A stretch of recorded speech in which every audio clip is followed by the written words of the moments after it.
Iran और America के बीच ceasefire चल रहा है। फोन पर बातचीत हो रही है, ऊपर से सब कुछ शांत नजर आ रहा है।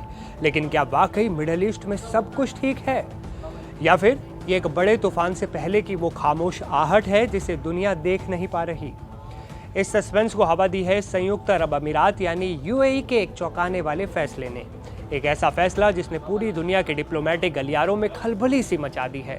जब दो बड़े दुश्मन मेज पर बैठकर बात करने का नाटक कर रहे हों, तब यूएई जैसा बड़ा देश अपने नागरिकों के लिए रेड अलर्ट जारी कर दे, तो समझ जाइए कि पर्दे के पीछे कुछ बहुत बड़ा पक रहा है।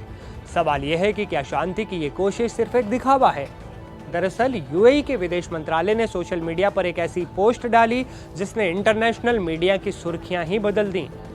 यूएई ने अपने नागरिकों के ईरान, इराक और लेबनान जाने पर तत्काल प्रभाव से रोक लगा दी है। इतना ही नहीं, जो लोग पहले से इन देशों में मौजूद हैं, उन्हें सख्त हिदायत दी गई है कि वो फौरन अपना बोरिया बिस्तर समेटें और स्वदेश लौट आएं। अब जरा सोचिए, अगर हालात सामान्य हैं, सीज़फायर चल रहा है और सीज़फायर चल रहा है, तो फिर इतनी इमरजेंसी की जरूरत क्यों पड़ गई? क्या यूएई को किसी ऐसी खुफिया जानकारी का पता चल गया है जो अभी दुनिया के सामने ही नहीं आई?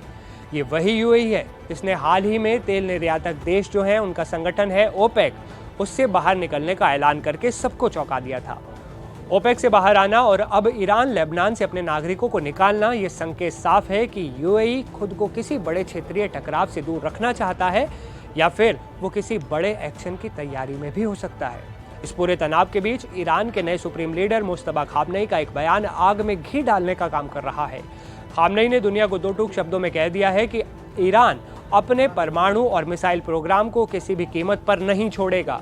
उन्होंने साफ कहा है कि ईरान की सैन्य क्षमता उनकी राष्ट्रीय पहचान है और वो अमेरिकी दबाव के आगे कभी नहीं झुकेंगे। एक तरफ अमेरिका और इजराइल की धमकियां हैं और दूसरी तरफ ईरान की ये जिद।